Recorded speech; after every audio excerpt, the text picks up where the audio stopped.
At NBA2kLab, we use a custom modded Xbox controller to take 90% of our measurements, especially those related to shooting. This controller has had the X button removed and has a series of wires that run from the controller itself to an external button and to a computer. We then have a computer program running that allows us to modify the amount of time the X button is pressed down to the millisecond. This allows us to take very precise measurements to analyze different jump shots and shooting badges. We use 3 different metrics to determine the quality of a jump shot. Those would be the green window, the shot speed, and the green make percentage. A jump shot's green window is measured by finding the earliest and latest release points that can possibly result in a green release. The difference between these two numbers will give you the green window range that we often discuss.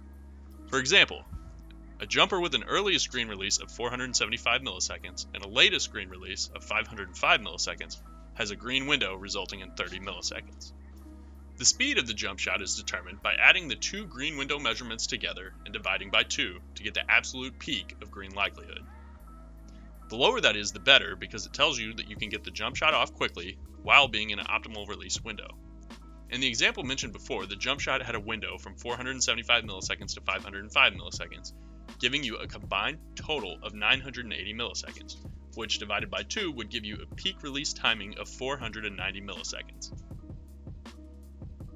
Finally, the green make percentage of a release is determined by taking that same optimal release point and shooting 100 shots from the exact same spot on the court. We then count how many of those resulted in a green. Additionally, after patch 4, it became necessary to count the number of full bars that did not result in a green but still went in to provide you with a white percentage. To test a jump shot, we always begin in the same spot, 500 milliseconds.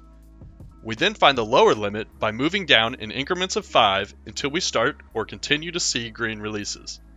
We continue to remove 1 millisecond at a time until a jumper has 10 consecutive non-green releases, at which point we believe it is safe to say that we have left the green window.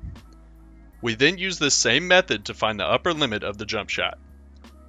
After we have found these numbers, we do the math to find the optimal release point and shoot the 100 necessary jumpers to get the green make percentage, and then we add those results to our jump shot table.